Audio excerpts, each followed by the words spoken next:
Hey guys, welcome to episode 5 of the Airsoft Podcast. I'm FluffyBoy32 with my co-host Will from BBSlingerTV. Say hi. Hi. And we also got Kilroy from MAKO TV, also known as MAKOEvents.com. Go ahead and introduce yourself. What's up, guys? Kilroy, MAKO TV, MAKO team. Yeah, what do you want me to say? Yeah, that's pretty much it. They're like a huge milsim team out of Oklahoma. Where in Oklahoma are you based out of? Missouri. Yeah, we're actually Kansas City, Missouri. Oh, whoops. We just frequent Oklahoma events. I always think you're in Oklahoma for some reason, but yeah, that is true. That you go to just about every Oklahoma event, don't you? A lot of them anyway. The ones by American Milsim, at least. Yeah, which they He goes to the big ones, not the local ones. Which they're in very local. They're in very good standing with American Milsim. So let's go ahead and get everything kicked off. Wanted to go ahead and start off this topic. It's kind of a weird topic, and I know I get this question a lot. I don't know about Kilroy since he's a bigger channel than me and Will, obviously. But how is the best way to ship an airsoft gun? Because obviously a lot of us do a lot of buying, selling, and trading on forums. And obviously you don't want to just walk in with basically an M4 in your hands going, here, can you ship this? Because obviously they'll say no. So what is the best way to ship it? Because I got this question like 3 days ago, and my answer was pretty good answer, but I'm not sure what you guys will say. So, Kilroy, you want to go ahead and start off? Yeah, I've only physically sold a couple guns, but I mean, the ones that I have sold, I usually go to like the UPS store, buy the insurance on it, they package it nice and neat and things like that. Well, I typically box it myself just so it's like, what's in here? It's an airsoft gun. So I usually part mine out, break them down, at least the big pieces, and then box them up, take it out to UPS, because like I said, they're a little more expensive, so if you want to go cheaper, you might do, standard mail. But UPS seems to be the best route for me. Will, have you had any terrible experiences? No. Anything I've bought it's always fine. Usually, I would say take apart the gun before you ship it into front end and back end. It's cheaper, and yeah, just make sure if you have the cords coming out that you tape them up. But no, I haven't had any bad shipping stories. I always get stares from people. I'm sitting there it's an airsoft gun. They literally just, it's almost like they just have selective listening. They're like, oh my god, gun. It's a gun. Mm-hmm. And they will flip out. So, most of the time, if someone asks you what it is for insurance reasons, just say it's a paintball gun. Because it's, obviously paintball's a little bit more well-known to most regular people. But if it comes down to, I've had at the UPS store, I'm like, it's a paintball gun. They're like, well, that's a really big paintball gun. I'm like, well, it's technically an airsoft gun, but it's a paintball gun. And even then, they'll put down paintball gun on the insurance form because of it saying airsoft. UPS kind of tends to freak out when it says the word air, because if they do an overnight or anything like that, or put it in a plane, then anything with air in it, you're going to have a plane going down pretty quick. So that would be one of the biggest things, is just say it's a paintball gun. At this point, the lady at the UPS store basically knows me as the paintball kid. And yeah, so now she thinks I'm like a paintball drug dealer at this point.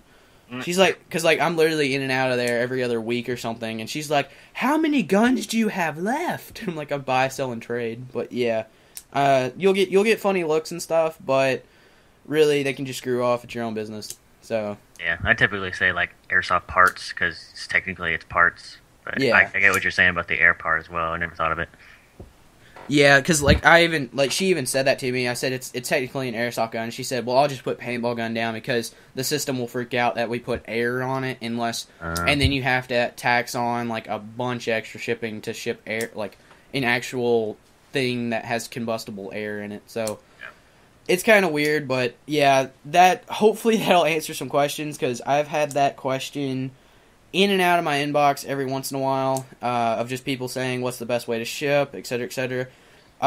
Don't ship Airsoft GI and stuff, where it's just a piece of cardboard or whatever it is, brown paper bag basically in the bottom of the box. Actually pack it decently, because you'd be surprised how much UPS likes to use your boxes for field hockey in the warehouse.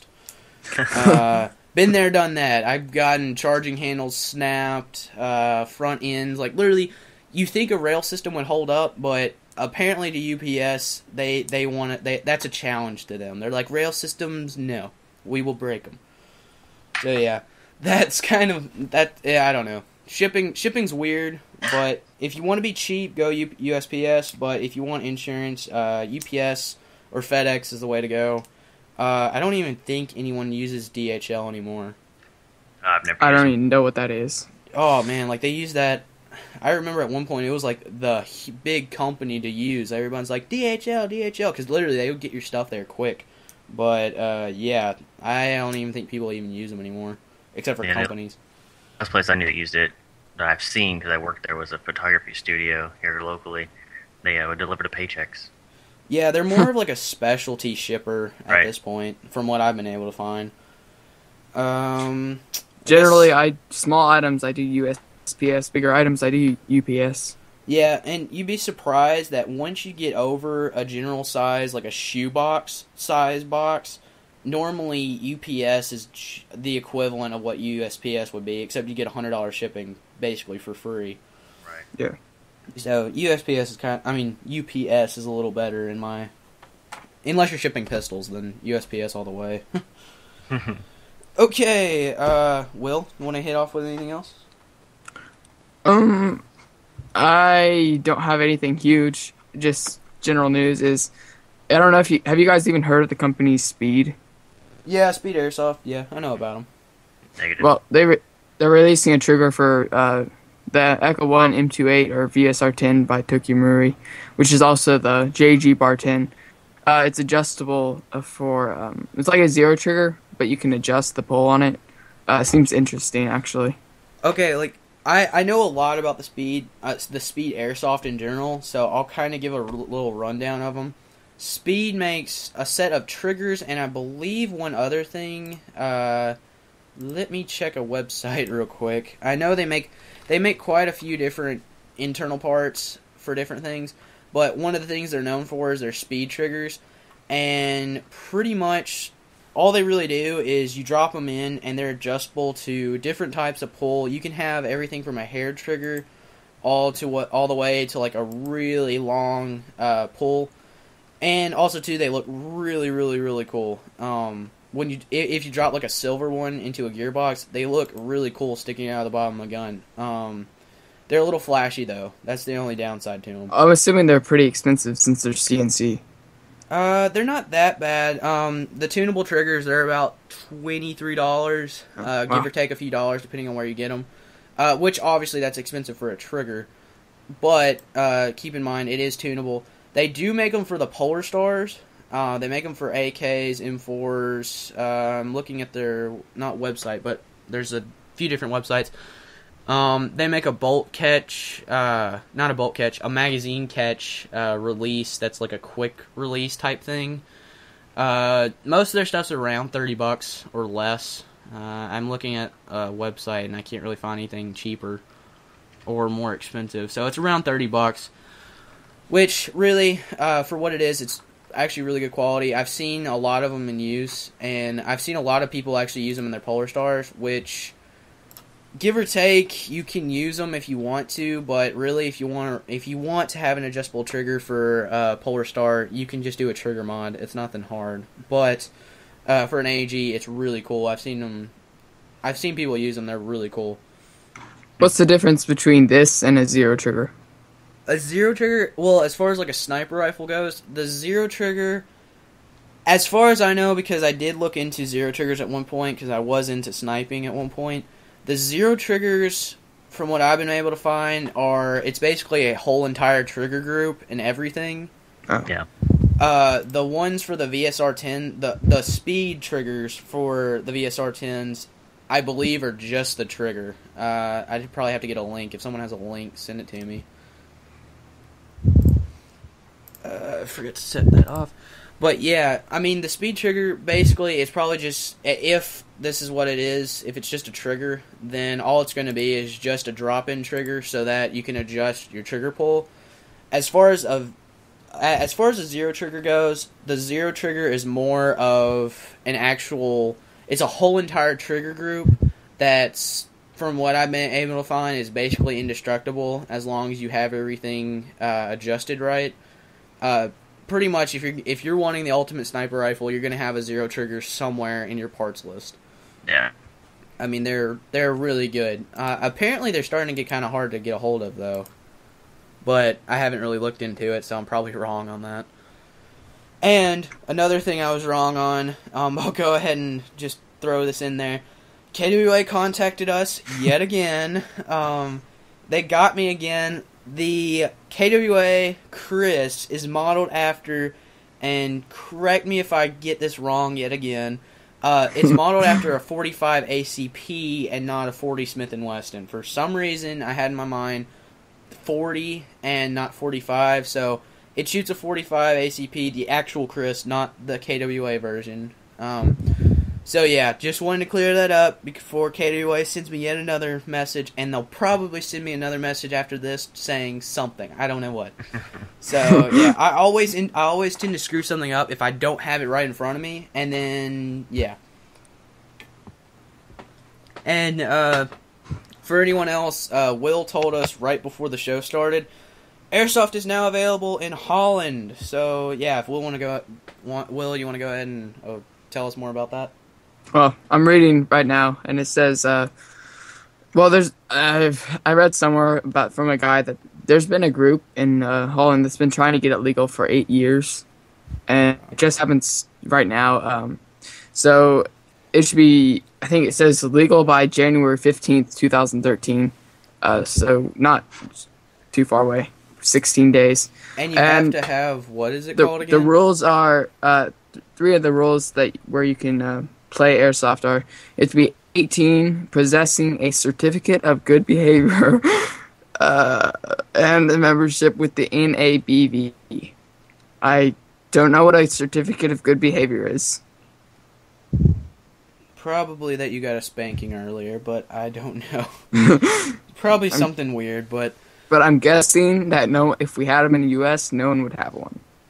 Yeah, probably. Because that is kind of interesting the way they're going about that. Because it's not exactly like the European laws where you can have a colored, like a Skittle colored gun until you get like a license to have, or a permit to have one.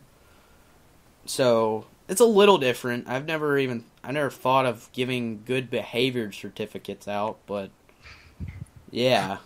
I wonder what the process for that is. What if, like, they follow you around and stuff, and they watch you, like, clean up parks and stuff, or, like, pet dogs and play with puppies? Probably. That'd be kind of interesting, because Airsoft would probably be extinct here in the United States if that was the case. We would probably just said, screw it, we're going back to paintball. Which, even then, that's pretty expensive. Yeah. Let's see. I'm looking at it right now. I'm trying. Let's see. You can you apply for it. So I think it's just something you apply for. That's weird. It's basically more like a permit than anything. I'm assuming you have to be. This is a checklist of things. Yeah, he's done this right. He's done this right. He's done this right. Okay, well, we say he can do this now. Yeah. Yeah. Uh-oh, watch it be a gun model for our new gun band. Exactly. Gosh, that would just be, like the checklist is like, must play with puppies at shelter every other weekend, and like all these other stuff, we're like, oh my gosh, just here, you can have them. I don't think it'll go over that easy, though. It's probably going to be, if they do a gun ban, I'm interested to see how that all goes.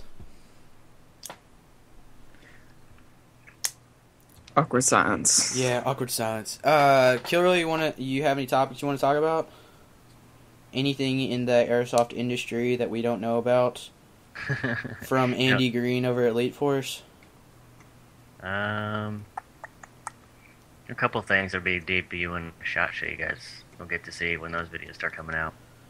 Which, by the way, Kilroy told us right before the show, he'll be at SHOT Show 20... Is it 20... Yeah, it'll be 2012, won't it? No, 2013. Oh, okay. Yeah, I always get SHOT Show confused. I always think it's at the end of the year instead of the beginning. Okay. Yeah, it's, Isn't it? Second week of January. Yeah. Oh, okay. Yeah, so Kilroy, and is it the whole MAKO team or just you? It's me in LA.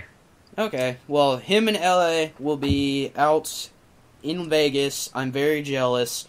At SHOT Show 2013, running around, going crazy with Andy Green. And who else are who else are you guys going with?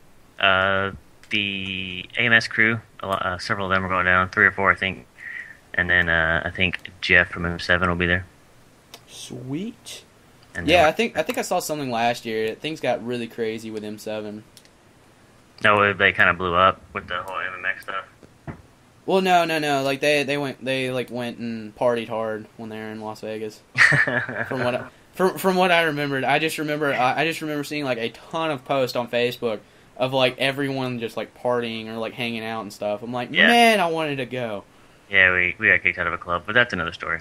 Yeah, that's another story. We'll have to go. We'll have to change our show to a 18 and older. So right. Yeah. So then, most our hosts will be banned from listening to our show after we record. Yeah, sadly, we're all underage. Dun, dun, dun. So, but yeah, Kilroy will be out at SHOT Show. So if anyone else is going, make sure to say hi to everyone that's hanging out with Kilroy. Voodoo Tactical will be out there, Elite Force, and all the other big companies will obviously be out there. So yeah, watch his channel, go subscribe to it, and get ready for videos, because they did a ton. You actually did probably the most videos of Voodoo Tactical I saw on YouTube. Oh yeah. From last year, like literally, I was like, who the heck is Voodoo Tactical? It was like the first year I was ever subscribed to you guys. I'm like, who the heck is this? And I like started watching. I'm like, okay, this is kind of interesting. And now they're like super big buddies with Voodoo Tactical now. So Jason was super nervous on that video. Oh yeah, because like he was like sitting there like, I don't know if I should talk. I don't know. Right. You're like, should I show them the product? Yeah, he was all like, man, I suck when I'm on a camera. I'm fine if I'm trying to sell you something in person, but if I'm on a camera, it all goes to hell. I'm like, just I splice it together anyway. You know, I can't one and done them, so just go ahead, stutter, whatever, we'll get it fixed. It's like, okay, but.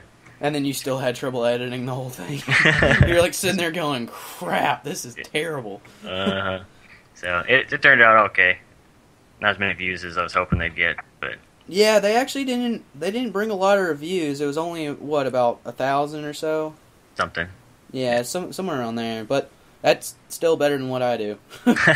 That's what I do in about a few months or so. But yeah.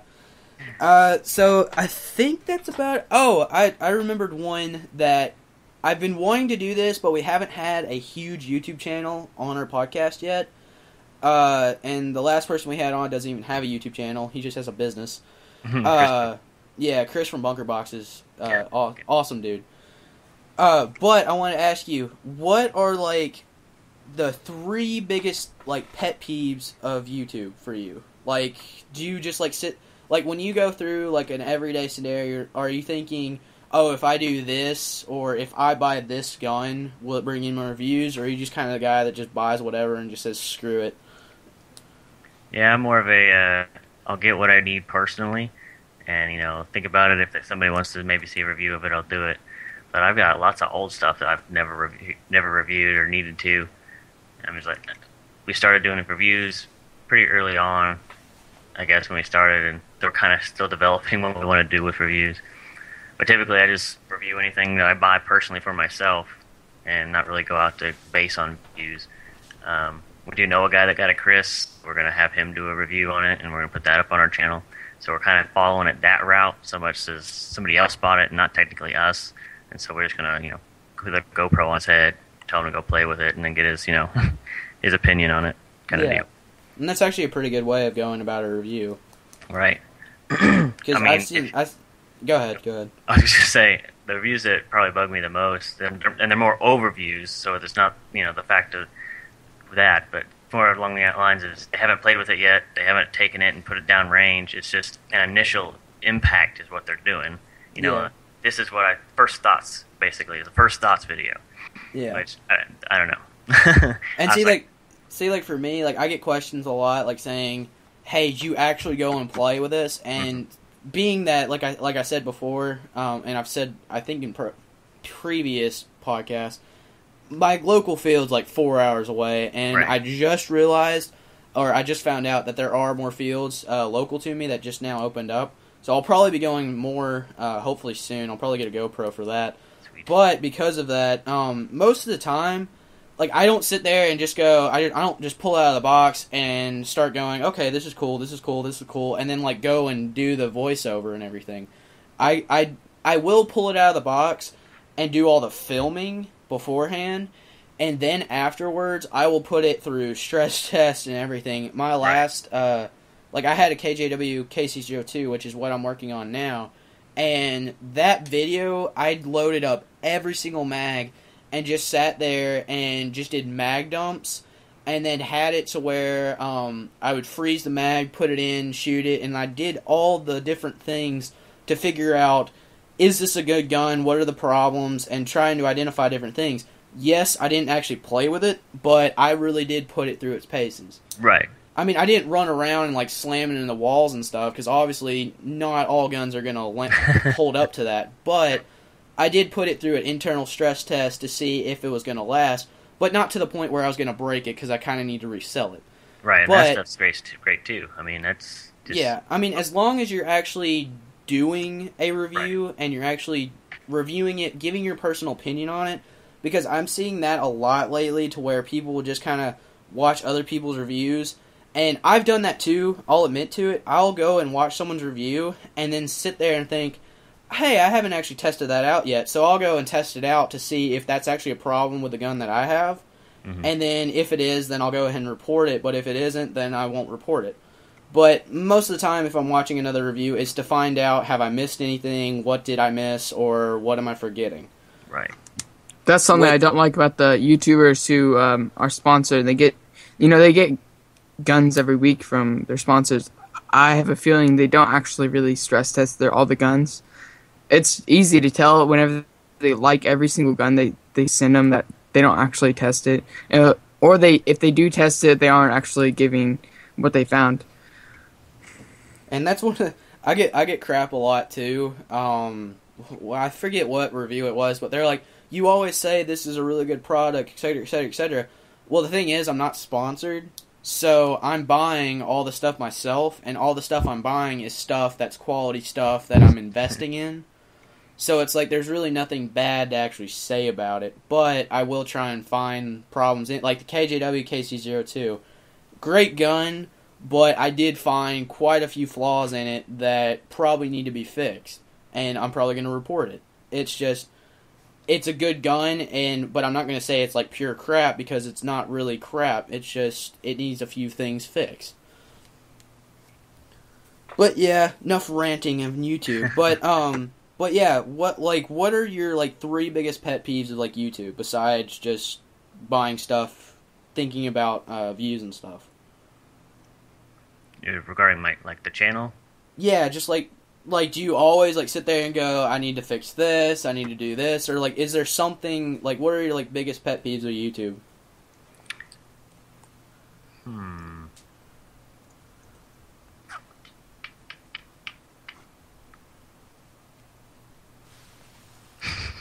Just to note, there's smoke coming out of my screen right now. Kilroy's thinking so hard. Yeah. Maybe I'm just dumb. Explain the question a little more. Okay, like if you go to a milsim operation, Right. do you sit there and think, if I do this point of view, do you think it will be more interesting than this point of view, or like, do you think my subscribers will like this better, or do you just like strap on a GoPro and go?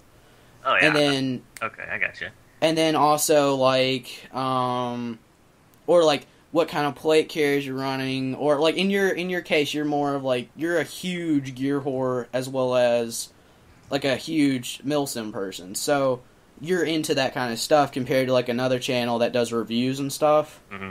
So it'd be kind of the same thing. Like for someone that's doing like reviews and stuff, they're thinking, if I buy this gun and review it, will I get more views than this gun, or etc., etc. Like, will I take a loss in a trade to get more views, or in your case, will I buy like a really expensive plate carrier and wear it in a video, and then people will notice it or something? Right. No, we're more of a if we wouldn't enjoy to sit down and watch the video, or what the idea is at the time we're talking about, then nobody else is, and that's not 100% true, but it's true for the most part. So what we do is primarily just go out and have fun. I put cameras on the guys' heads, those that want to wear them, and that kind of thing, and they just play. And we know it's like, okay, well, turns out we're doing a damn mission at American Milsim. So we'll make sure everybody's got one. The batteries are on. We haven't forgot a SD card, and then we'll just play. I mean, if we're not having fun doing it, if we take ourselves too seriously, you become that guy, I guess. Yeah. And we all know somebody like that. Yeah. but yeah, for us. I mean, it just comes down to one. If you're not having fun, call it done, I guess. I just totally rhymed. Yeah, and see, you guys are more of your channel's more based around gameplay more than anything. Right. Well, I mean, we started out with the news, and then I just got lazy. It's like, go just do it for gameplay. So we kind of moved that direction. We still got some reviews lined up. It's just I have a hard time getting a product, using it in one game, and then doing a review. So yeah. See, because gameplay for you guys, it's easier yet it's harder at the same time. Like, it's hard to get a good gameplay that's exciting to watch and interesting, but at the same time, it's fairly easy because it's just strap on a camera and go. Yeah. It's just trying to get the actual gameplay, and that's another thing. Because you are a YouTube channel and you're trying to get gameplay, do you have that? Because I know there's some other YouTubers that have, like, that mindset. It's like, okay, I have to do, like, full-on rushes, bunch of, like, full auto bursts, and keep it exciting, or do you just play? Do you not even care? Yeah, we just play. I mean, we're Milsim, TechSim, whatever you want to call us. We're that side of Airsoft. So, I mean, that side's cool anyway to us. It's tactics, it's communications on the radio and hand signals and that kind of thing. And with the GoPros on the point of view on the helmet or on the hat, you get to see where everybody's looking. You get to see what's doing what where, and it's just I don't know. that's what we go for. We don't really, hey, look badass today, or make sure you trip and fall a couple times so it's funny in this part. But we just go out and we play. We be the team. We be MAKO. We have fun. Yeah, and that's actually really good to hear, because I see that a lot in gameplays, and I don't mind it at all, because there's some gameplays that are just really awesome to watch. But at the same time, you kind of have to sit there and think, well, is this person a really good player, or are they just rushing and getting lucky shots? Like, you guys are actually taking tactics and going into it in a tactical way, and you're having fun, which is... Right. I mean, because I've watched a few videos. I believe it was either you or M7 posted up a video, and, like, there was a guy clearing claymores in the middle of, like, a street. This was a while back. Yeah, it was us. Yeah. And that was just, like, I was sitting there, like, whoa, that's awesome. Because, like, literally, he's, like, clearing clay. For people that haven't seen the video, he's, like, going down a street, clearing claymores that are laid for tanks, pretty much. And they're clearing claymores, and then, like, you're just waiting for someone to shoot this guy, because, like, obviously he's in the middle of the open. And then he clears, like, one of the last claymores or something like that, and then he gets shot finally. But you're literally on the edge of your seat just going, he's gonna get shot, he's gonna get shot, he's gonna get shot, and then he never gets shot. And you're just like, come on! It's like, it's not like the movies! Well, he even sits up and he pops the guy, and nobody else turned to look and see what the heck just happened. Yeah, I mean, like... sits up, shoots a guy up on a roof, and goes back to defusing mines. Yeah, like, I mean, literally, it's just so... I mean, Milsim can be so on edge and, like, just really... You get into it very quickly. But at the same time, it can be super boring if you're not doing it right. Yeah, I don't know if you noticed on the second to the last one from Reindeer Games we put up, where we had to evac the guy, or he was bloody on the pant leg, we had to carry him out. That was the same guy that was defusing mines, but we didn't fire a shot in that video. I mean, we move in, we grab the guy, we medic him, we carry him out, no shots were fired. It was cool as crap, but then you think about it, it's like, we didn't shoot anything. Like, no BBs were flung, weapons pretty much stayed, up in the ready, but it's pretty cool. Yeah, and see, those are really...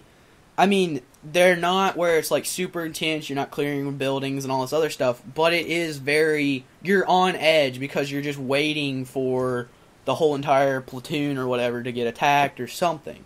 Right. You're just waiting for something to happen, and then when it doesn't happen, you're kind of let down, but at the same time, you're like, that was awesome. And that's one of the cool things about Milsim, and that's kind of that's what's gotten me really into Milsim. I really want to start playing more. Most of the stuff around here is more speedball / your regular airsoft, where you just kind of sit behind a tree and hope for the best type thing. Right. But I'm really hoping, I do know that the ACA, Association of a Competitive Airsoft, yeah. Mm-hmm. I always get that wrong, but now I finally got it right. But I know that they're starting to actually spread out a lot more than just California, because I know they're starting something in St. Louis at some point, or over in Illinois at Bing. At first, they were only going to do it in California for the 2012-2013, but they decided to do it nationwide for the first season. Yeah, they had ACA events at SS this year. Yeah, and see, ACA will be interesting to see what can be done with that, because it's technically the first well-known airsoft association in general. There's probably been some others out there, but this is kind of like the big one. And it'll be interesting to see what they do with that, because I know most of their stuff right now is more geared towards like the speedball / CQB guys over in California. Yeah. Mm-hmm. And the only thing is, the further east you get out of California, it's kind of the way I think about it is the slower it gets. Kind of, you're not running around corners shooting people really quick. I mean, maybe I know up in the northeast coast, it's like that because most of their stuff's CQB facilities. But kind of like in central United States, it's kind of, we work more about milsim more than anything. Right. We either do a lot of milsim because there's obviously a lot of land around here. It's not like big cities and stuff. It's either a lot of milsim or just your regular airsoft. There's not a lot of speedball. So it'll be interesting to see if the ACA will adapt to that and maybe start like a milsim division. But also too, you have American Milsim, so maybe we see a partnership. I don't know. That would actually be kind of interesting, is to see them partner. Yeah, we met them down in SHOT Show last year. ACA guys, they're pretty cool dudes. We're all sitting here in tack pants and black polos, and they're there in business suits, all leisurely, cool, and everything. It's pretty cool guys. They're like the guys off of Duck Dynasty, full beards and just like a bunch of tuxedos. Well, the founders are Rainbow guys, right? Yeah, Squid. Squid. Yeah, his video stuff is amazing. Yeah, he does a great job. Yeah, Rainbow kind of fell off after he kind of took he just kind of like took a leave after a while, because he had to, obviously the ACA is so big now, he kind of had to just kind of focus on that. And ever since, Rainbow kind of just fell off, and obviously with the other things that everybody else knows about, it's kind of falling apart. But Squid's a really good guy, and I'm really hoping the ACA becomes a lot bigger than it already is. Yep. It'll be interesting to see how far it goes. That'll be the biggest thing for the ACA. So, Will, have you found any other news information for us? Because, gosh, you're like our news broadcaster. No, I'm out of news. You're out of news. That can't happen. Okay, well, I will do, because everyone's calling me a Polar Star fanboy, so I'm just going to stick with that title for now. Polar Star's coming out with, or has come out with their version 3 AKs, finally. I don't know if I know they're shipping, but I don't know if they have them in stores yet or whatever. But I'm very interested to see how everything runs and everything with it's obviously it's a Polar Star, so it runs off of air, but it'll be interesting to see just how everything runs and how they have everything set up. And I know that they did create a contract or something. They contracted with Echo One, I believe, for all their bodies. So one side of me wants to say that's awesome, but the other side of me wants to say why? Because the Echo 1 bodies have that Red Star or whatever, the Red Star AKs, and actual AKs don't have like trademarks and stuff. So it kind of strays away from the realism, but at the same time you have a hose coming out of your grip. So yeah, whatever. But maybe that will bring down the price a little bit compared to having a VFC externals of an M4. Maybe that'll bring the price down a little bit because it's an Echo 1 externals, and it's not going to be like a VFC AK. It'll be a little cheaper AK. So it'll be interesting to see what their price point is on them. I haven't really checked into them lately, so yeah, it'll be interesting to see. Yep. And that's one thing I really wanted to ask Kilroy. What is your opinion on like the Polar Stars? Because I know you're Milsim, so you're probably gonna attack me here. So go ahead. No, I'm not into them. I get their function and the less maintenance and that kind of thing, just because it's more reliable than the tourney gears in the gun, but and it's non-Polar Star, obviously. But I'm just not a fan. I know guys that have them, no big deal. I don't treat them any differently. It's just I'm not a fan. I'm an AEG guy. Yeah, and see, like I came from the other side because people always say like, yes, I came from the dark side. Everybody laugh. No, but everyone kind of like associates the Polar Star with the AEG, the black sheep of the AEGs. It's kind of the one that doesn't have gears or anything, so it's a little more reliable, but at the same time you got a hose coming out of the back of the hand grip. See, I'm the complete opposite because I switched from gas guns over to the Polar Star for one main reason. I had a GMP walk, and to do some of the upgrades I wanted to do, and obviously the word money pit comes in right here. Gas blowback rifles are all money pits at some point in time. At one point in time, finally happened to me, and it was going to be like $1,100 just for the upper receiver or something like that. I still got to find my price sheet. I had it out somewhere. And then for like the lower receivers, like another $1,000 or something, or total it was like $1,000 or $1,100. So it was going to be a lot. So for me, financially, that was a better decision to switch over to the Polar Star because, for one, if I want to ever join an actual airsoft team, most guys run M4s, and for me, if I need a magazine, they can throw me a magazine. If they need a magazine, I can throw them a magazine. If you're running a gas gun, you're going to be the only one on your team, and as soon as you're out of ammo, you're screwed. So that was the biggest thing for me to switch. Other than that, I'd probably still be running a gas blowback rifle because I mainly play in the spring and summer because that's when I'm off of school and don't have a lot of work. Yep. So yeah, that was the biggest thing for me, but I do understand the whole thing about people switching over because of the AEG stuff. So it's kind of depends. If you have the budget for them, they're great, but you really need to consider what's the better route, because obviously every single airsoft tech's just going to chew me alive telling me that they can build something just as reliable as a Polar Star for dirt cheap, probably like close to like $300, $200. So internally, not externally. So obviously there's two different sides to the story, but that's my side, and that's the reason I switched. And obviously everyone knows me. I'll have a new gun next week because I go through guns like I do underwear. So wow, yeah, I go through them quick. How unfortunate for your underwear.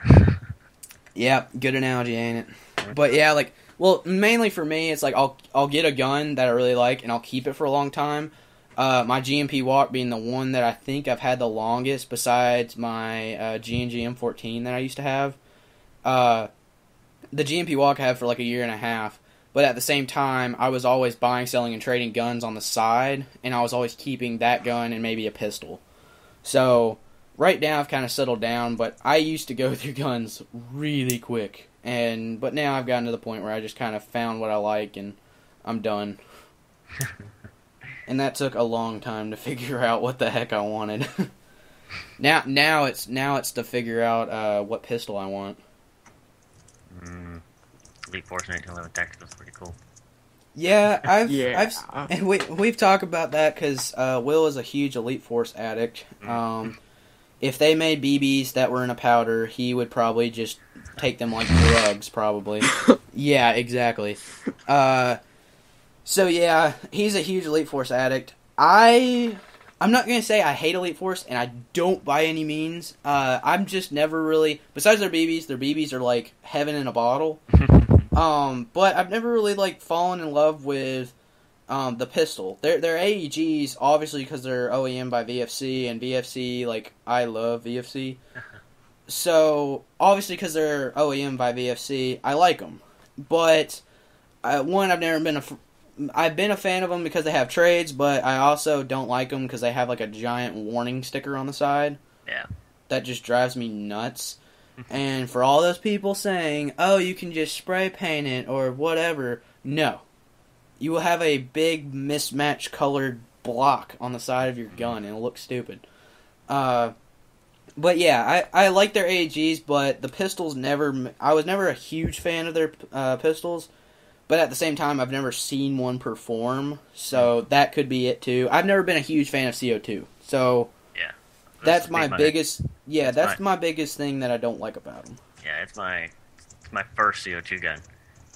I never ever had one of those Walmart CO2 ones. This was one of my first, just because they typically shoot hotter than your gas guns, and so our fields up here don't allow them.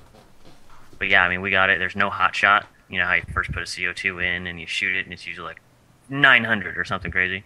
Yeah, those are regulated really well. Yeah, it's a was it KSC regulator or something like that? It's probably KSC, because KSC's been doing CO2 stuff for a long time. Yeah, so that's I believe who they're OEM through. But I mean, they kick like a mule too, and they fit all your Serpas and Blackhawks and G-code holsters just like the real deal. And we bought a box of them. The team bought a box of them.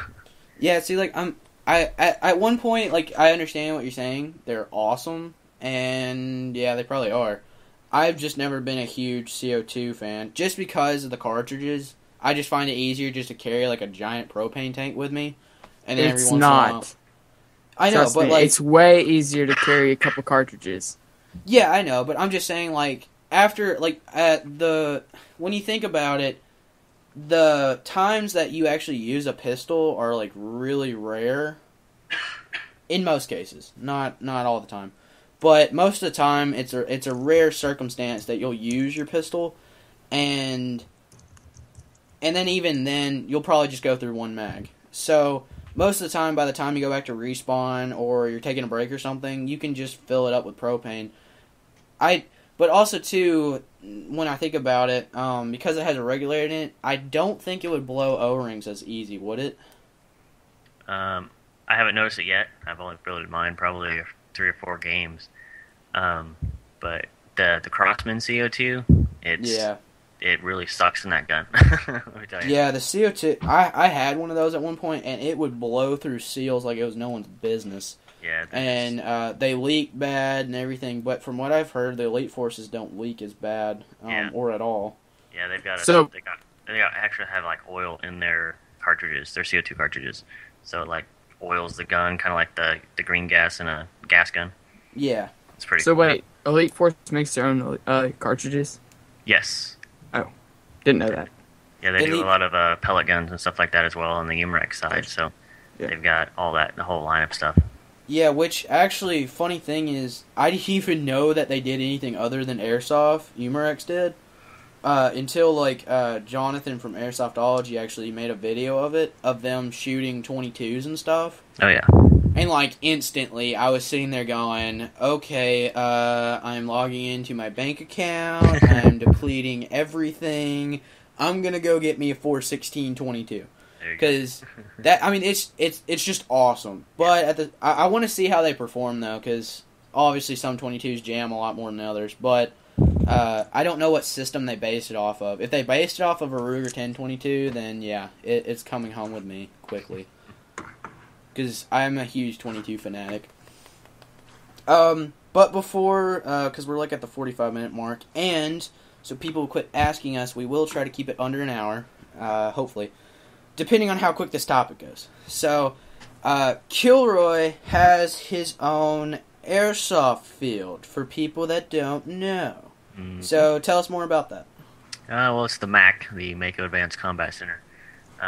Yeah, we know, no airsoft in the name, but we did that for a reason. What the facility is it's 8 buildings within 20 acres, and it's all fenced in. It's a decommissioned missile facility. Facility.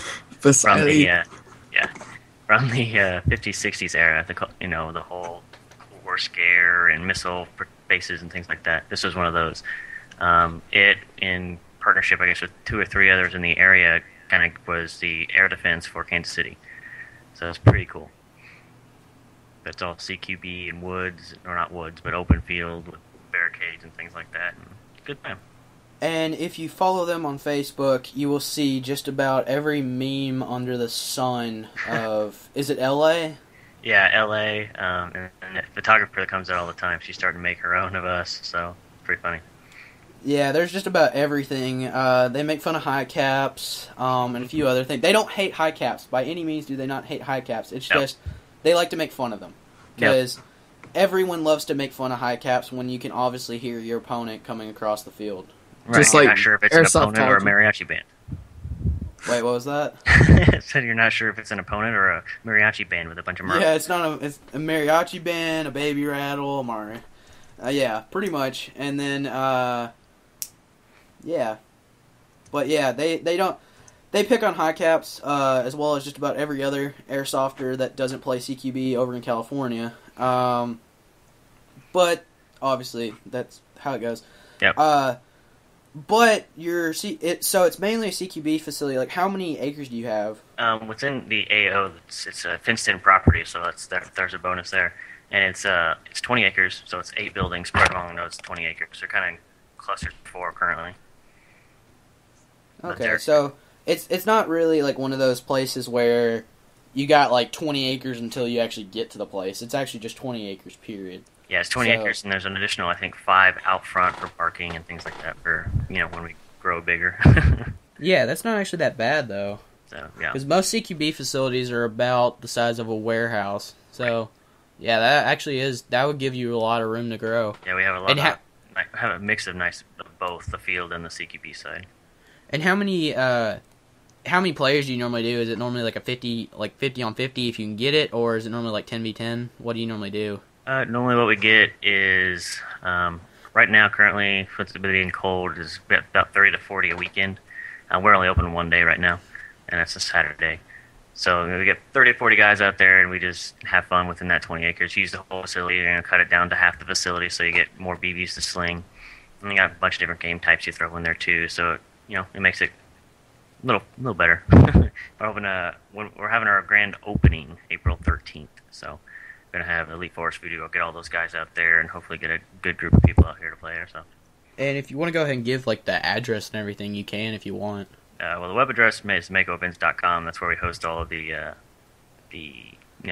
forums and everything else for the schedule.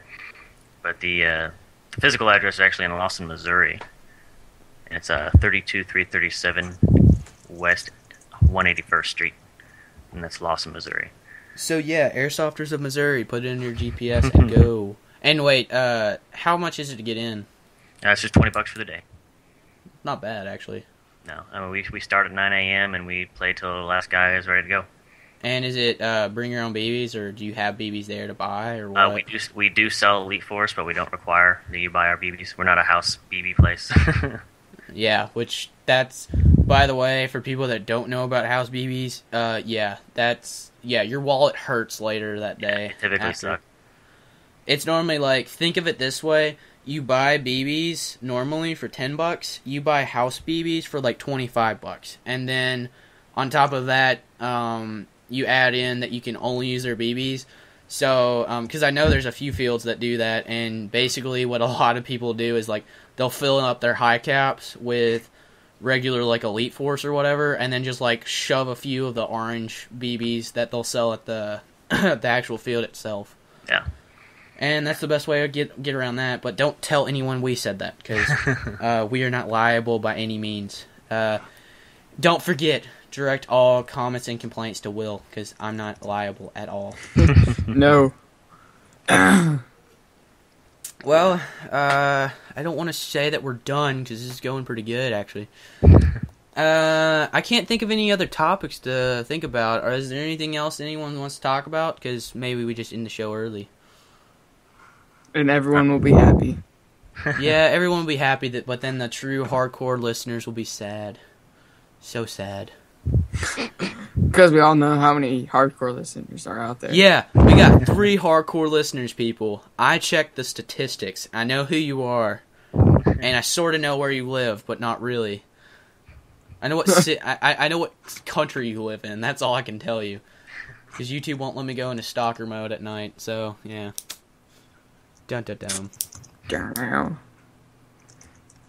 Oh yeah, Kilroy, have you ever ran a gas blowback rifle?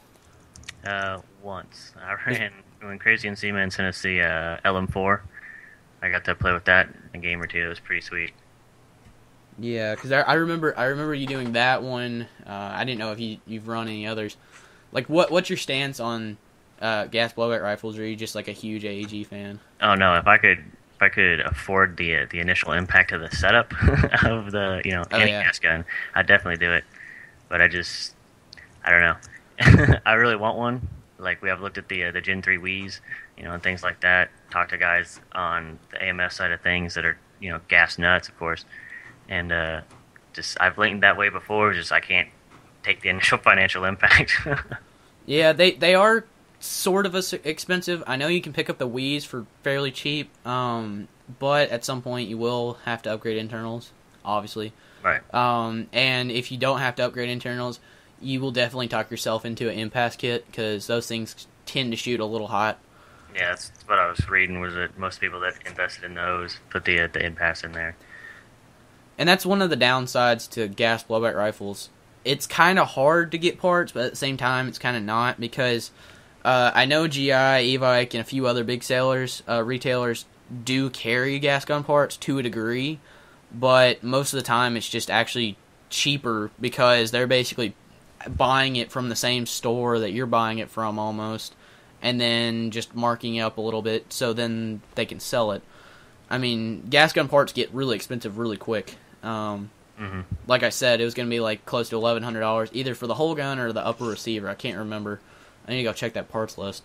And that's just for bolt carrier. Most of it being RA Tech, which obviously RA Tech is a little more expensive because it's a little better.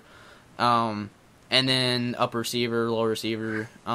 Just the parts alone get really expensive, but they are easier to put together and maintain, which is a huge. It's really nice. So, I guess that will conclude episode, what is this, 5? Yeah. I think so, yeah. I got it right. I started out on 5, I'm going to end on 5. Because I can't end on 6. Okay. So, episode 5 of the Airsoft Podcast. Thanks for listening, guys. Got it right again. I didn't say watch. Haha. But, thanks for watching, guys, and... You just said watching. Fail. Dang it, I did it again. Okay, but thanks for listening. Thanks for listening, guys. We'll see you in another episode of the Airsoft Podcast. Don't forget to check us out on Facebook, and we're still working on the iTunes thing. I need to work on it. Holidays smacked me in the face, and I got eggnog hungover. Yeah, holidays are awesome, no joke. But we will hopefully have that up on iTunes coming soon. We'll try to get all the episodes up as soon as possible. But check us out on Facebook. All the links for Kilroy and all the other information that he sends us, that he will spam us with after the show, will be down in the description. And I'll try to get that up as soon as possible. And yeah, thanks for listening. Episode 5, and we're done. So, anyone want to say goodbye? Bye. Bye. See, Kilroy's in the battle for Airsoft Geek right now. I think yeah. Airsoft Geek set the bar with John Boy. Probably. He's a good guy. I like him a lot. Yep. Good old Geek. Geek. I can't say it right. Okay, well, that concludes episode 5. See you later, guys. Later.